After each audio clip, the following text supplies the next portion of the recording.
সবুজ রায়ে আর কি বলা হয়েছে এবং এজলাসের বর্তমান পরিস্থিতি কেমন দেখতে পাচ্ছেন সেখানে? মূলত আমরা যেটি রায় পড়ার সময় যেটি দেখেছি, ঠিক 11টার সময় রায় পড়া শুরু হয়েছে এবং প্রথমে ধারণা করা হয়েছিল যে রায়ের সারসংক্ষেপে পড়া হবে এবং খুব অল্প সময়ের মধ্যে রায়টি ঘোষণা করা হবে। কিন্তু আদালতের ভিতরে যেটি দেখা গেছে যে একেবারে আইনজীবীদের যে শুনানি, অর্থাৎ বিএনপিপন্থী আইনজীবীরা এই শুনানিতে যা বলেছেন, আপিলের শুনানিতে, সেটি সহ আসলে আদালত তার পর্যবেক্ষণ তুলে ধরেছেন এবং সেই কারণেই এত দীর্ঘ সময় লেগেছে রায়টি পড়তে বা রায়টি দেওয়ার সময়। এবং সর্বশেষ যেটি আদালত বা আইনজীবীরা বলেছেন, আদালতের পর্যবেক্ষণেও সেই বিষয়টি তুলে ধরা হয়েছে। অর্থাৎ এই যে মামলাটি, এই মামলাটির দীর্ঘ প্রক্রিয়া, অর্থাৎ 2004 সালের পর ওই সময় একটি তদন্ত হয়েছিল।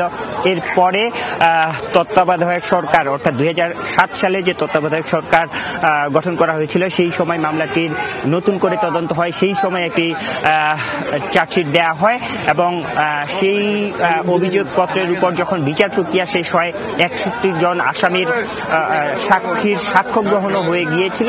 এরপরে মূলত এটির আওয়ামী লীগ সরকার ক্ষমতায় আসার পর অধিকতর তদন্তের জন্য আবেদন করে আওয়ামী লীগ সরকার, এবং আওয়ামী লীগ সরকার অধিকতর তদন্ত পর আরেকটি সম্পূরক চার্জশিট দেয়া হয় 2011 সালের 3 জুলাই। এবং এই অভিযোগপত্রটিতে মূলত বিএনপির নেতাদের, অর্থাৎ তারেক রহমান সহ লুৎফুজ্জামান, সাবেক স্বরাষ্ট্র প্রতিমন্ত্রী লুৎফুজ্জামান বাবর সহ অন্যান্য যে আসামিরা রয়েছেন, সেই আসামিদেরকে চার্জশিটভুক্ত করা হয় বা আসামি করা হয়।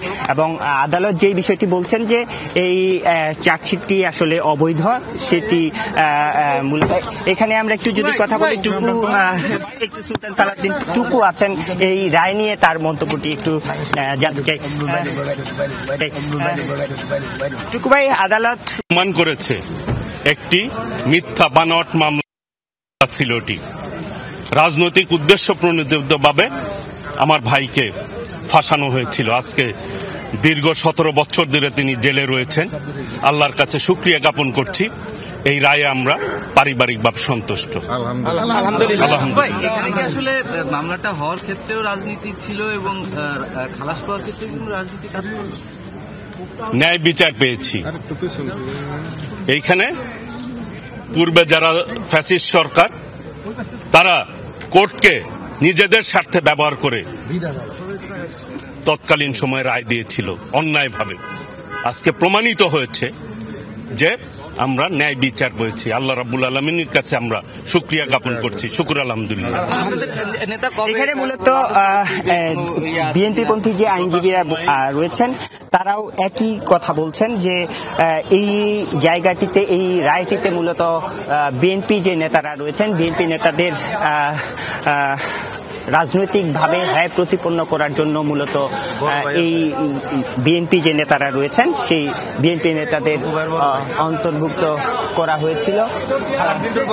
এবং এখানে এই রায়ে যারা আসামি ছিলেন, তারা দীর্ঘদিন ধরে কেউ কেউ জেলে রয়েছেন, কেউ কেউ পালিয়ে রয়েছেন। তাদের স্বজনরা এখানে আছেন যারা এই মামলায় দীর্ঘদিন ধরে সাজা খাটছেন। তার মধ্যে একজন আব্দুল সালাম পিন্টুর বড় ভাই, ছোট ভাই, তার সঙ্গে একটু কথা বলতে চাই। বিসমিল্লাহির রহমানির রহিম। এটা যমুনা টিভিকে অসংখ্য ধন্যবাদ জানাই। আজকে আমার ভাই আব্দুল সালাম পিন্টু, মৌলানা তাজউদ্দিন, রাতুল বাবু, 3 ভাই ফাঁসির আসামি ছিলেন। আল্লাহর রহমতে আল্লাহ পাক সবাইকে মুক্ত করে দিয়েছেন। এই জন্য আল্লাহর কাছে শুকরিয়া আদায় করছি। আলহামদুলিল্লাহ। আজকে যে মিথ্যা মামলায় আমার ভাই 17 বৎসর কারাভোগ করলেন, এই 17টি বৎসর তাকে কে ফিরিয়ে দেবে? আজকে আল্লাহ রাব্বুল আলামিন তাকে যেন নেক হায়াত দান করে, আমি এইটা আল্লাহর কাছে কামনা করি। তিনি যেন আবার বাকি জীবন এই দেশের জনগণের খেদমত করতে পারে, এইটা আমি আল্লাহর কাছে আশা করি। আল্লাহ যেন তাকে সেই তৌফিক দান করেন। আমিন। এখানে আসলে যারা দীর্ঘদিন ধরে এই মামলায় সাজা প্রাপ্ত বা সাজা খাটছেন তাদের অনেকেই এসেছেন। লুৎফুজ্জামান বাবর, সাবেক স্বরাষ্ট্র প্রতিমন্ত্রী, তার স্ত্রী এবং সন্তানও এসেছেন। সবাই আসলে এই রায়ে খুশি এবং তারা বলছেন যে এই রায়ে তারা সন্তুষ্ট এবং তারা বলছেন যে তারা দীর্ঘদিন ধরে যে এই রায়ের তাদের প্রতি যে অন্যায় করা হয়েছিল আজকের এই রায়ে আসলে এই যে আপিল বিভাগের রায় সেই রায়ের মধ্য দিয়ে তারা ন্যায় বিচার পেয়েছেন। আদালতের যে রায়টি দীর্ঘক্ষণ ধরে, সেটি প্রথমেই বলছিলাম, আধা ঘন্টা ধরে সেই রায়ে আসলে আমাদের আরেক সহকর্মী নুরনবী সরকার আদালতের ভিতরে ছিলেন। নুরনবী সরকার, আপনার কাছে জানতে চাই আসলে আদালত দীর্ঘ সময় ধরে রায়টি পড়ছিলেন, সেই রায়ে আদালতের পর্যবেক্ষণটা কি বললেন তিনি এই রায় নিয়ে? দেখুন, শুরু থেকেই আসামি পক্ষ যে গ্রাউন্ডে তারা যুক্তিতর্ক উপস্থাপন করেছিলেন সেখানে স্পষ্টতই বলেছিলেন যে এই মামলাটি যে হয়েছে সেটা 4টির মতো চার্জশিট হয়েছে। প্রথম চার্জশিটে তারেক রহমানের নাম ছিল না এবং অনেক আসামির নাম ছিল না। পরবর্তীতে 2009 সালে আওয়ামী লীগ সরকার, শেখ হাসিনা সরকার ক্ষমতায় এসে নতুন করে তদন্ত করে চার্জশিট জমা দিয়েছে। তখন তারেক রহমানের নাম অন্তর্ভুক্ত করা হয়েছে এবং সেই চার্জশিটটি ম্যাজিস্ট্রেটের কাছে দেওয়ার কথা আসামিপক্ষ যে যুক্তি উপস্থাপন করেছিল সেটি তা না করে সরাসরি ট্রাইব্যুনালের বিচারকের কাছে দেওয়া হয়েছে। এখানে আইনগত ত্রুটি রয়েছে বলে তারা যুক্তি উপস্থাপন করেছেন, সেটি আদালত রায়ে উল্লেখ করেছেন এবং আদালত রায়ে আসামিদের আরেকটি যুক্তিকে আমলে নিয়েছেন যে সাক্ষীরা বিচারিক আদালতে যে সাক্ষ্য দিয়েছে সেখানে কোনো সাক্ষী স্পষ্ট করে দেখাতে পারেননি যে কে আসলে এই হামলার সঙ্গে জড়িত ছিল। সেটি সাক্ষীদের বক্তব্য থেকে উঠে আসেনি। ঘটনা ঘটেছে কিন্তু কে বা তারা মেরেছে সেখানে তারেক রহমান সহ আসামিদের যে নাম সেটি স্পষ্ট করে কোনো আসামি কিন্তু কোনো সাক্ষী উল্লেখ করতে পারেনি বলে আদালত তার রায় প্রদানের সময় উল্লেখ করেছেন। আরেকটি বিষয় তিনি স্পষ্ট করে উল্লেখ করেছেন বিচারপতি যে মুফতি হান্নানকে নির্যাতন করে তার স্বীকারোক্তিমূলক জবানবন্দি আদায় করা হয়েছিল, যেটি আসামিপক্ষ যুক্তি হিসেবে উপস্থাপন করেছিল, সেটি রায় প্রদানের ক্ষেত্রে কিন্তু বিচারপতি উল্লেখ করেছেন। অর্থাৎ এই যে চার্জশিট পুনরায় তদন্ত এবং সম্পূরক যে চার্জশিট আসামিপক্ষের যে যুক্তি ছিল সেটিকেই আদালত মূলত প্রধান হিসেবে গ্রহণ করেছেন এবং তার প্রেক্ষিতে বিচারিক আদালতে যে রায়টা দেওয়া হয়েছে অর্থাৎ ত্রুটিপূর্ণ চার্জশিট, সেই চার্জশিটটাকেই তিনি বাতিল করেছেন। তার ফলে তারেক রহমান সহ যে 42 জন আসামি রয়েছে তারা আজকে খালাস পেলেন। এবং একটি বিষয় রায় আরো হয়তো বা বিস্তারিত যখন আসবে তখন বোঝা যাবে অনেক আসামি কিন্তু এরই মধ্যে জেল খেটেছেন। তো তারা এই বিচারিক প্রক্রিয়ার মধ্য দিয়ে যে জেল খাটলেন, মামলাটি বাতিল হলো, এটার বিষয়ে তারা আসলে আদালতে নতুন করে মামলা করেন কিনা, ক্ষতিপূরণ মামলা চাইবেন কিনা, কারণ তাদের একটি দীর্ঘ জীবন কিন্তু তাদের কারাগারে কাটাতে হয়েছে। সেক্ষেত্রে তারা কিন্তু আমাদের প্রচলিত আইনে বিধান রয়েছে, তারা সংক্ষুব্ধ হলে, ভুক্তভোগী হলে উচ্চ আদালতে আসতে পারেন এবং রাষ্ট্রের কাছে ক্ষতিপূরণ চাইতে পারেন। সে বিষয়ে হয়তো আসামিরা পরবর্তীতে কিন্তু ব্যবস্থা নিতে পারবেন। একটি বিষয় উল্লেখ করার মতো, তারেক রহমান কিন্তু সে 2007 সালের পর থেকে কিন্তু তিনি লন্ডনে অবস্থান করছেন। তারপরে আওয়ামী লীগ সরকার যখন বলেছিল তাকে ফিরিয়ে আনার উদ্যোগের কথা বলেছিল তখন কিন্তু মার্কিন যুক্তরাজ্য কর্তৃপক্ষ কিন্তু বলেছিল যে তারেক রহমান এখানে রাজনৈতিক আশ্রয় রয়েছে এবং তাই তাকে তারা ফেরত দিচ্ছে না বা ফেরত আনার যে আইনি প্রক্রিয়া সেটি তখন কিন্তু থেমে যায়।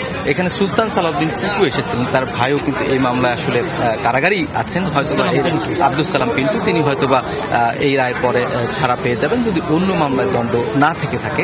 এরপরে সুলতান সালাউদ্দিন পিন্টুকে আমরা প্রশ্ন করেছিলাম তারেক রহমান কখন দেশে ফিরে আসবেন, সেই প্রশ্নের জবাবে কিন্তু তিনি বলেছেন যে তারেক রহমান যথাসময় ফিরে আসবেন, কিন্তু যথাসময়টা কখন সে বিষয়টি হয়তো বা স্পষ্ট করে তিনি বলেননি। তবে উল্লেখ করার মতো তারেক রহমানের গুরুত্বপূর্ণ দুটি মামলা ছিল, একটা হচ্ছে এই 21শে আগস্ট গ্রেনেড হামলা মামলার রায়, বিচারিক আদালতের রায়, এবং জিয়া অরফানেজ ট্রাস্ট মামলায় তাকে রায় দেওয়া হয়েছিল।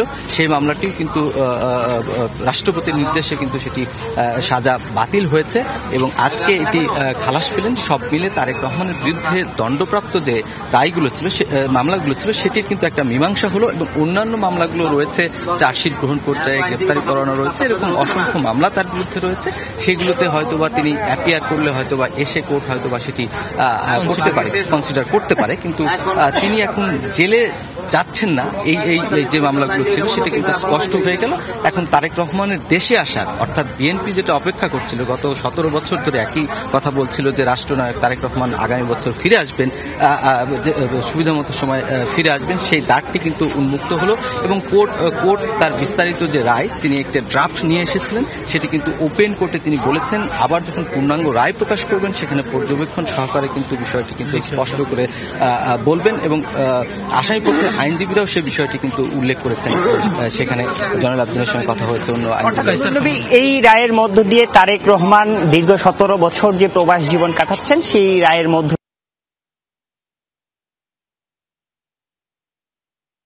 একটি প্রতিবন্ধকতা ছিল, সেই প্রতিবন্ধকতা কিছুটা দূর হয়েছে বা সে ফেরার পথ সুগম হলো। এবং যেটি নূর নবী সরকার আমাদের সহকর্মী বলছিলেন যে এই রায় এটি একটি অনন্য দৃষ্টান্ত। ওপেন কোর্টে দীর্ঘক্ষণ একেবারে আসামিদের যে যুক্তিতর্ক বা শুনানির সময় যে দুর্কৃতর্ক সেগুলোর খণ্ডন সহ ব্যাখ্যা এই রায়ের সময় আসলে তুলে ধরেছেন। এখন মূলত এর পরবর্তী যে আইনি প্রক্রিয়া, সেই আইনি প্রক্রিয়াগুলোর মধ্য দিয়ে আসলে কি হচ্ছে সেটি আসলে সময়ে বলা যাবে। সবুজ, অনেক ধন্যবাদ আপনাকে। দর্শক, 21শে আগস্ট হত্যা মামলার রায় পরবর্তী প্রতিক্রিয়া নিয়ে কথা বলছিলেন আসলে আমাদের সহকর্মীরা।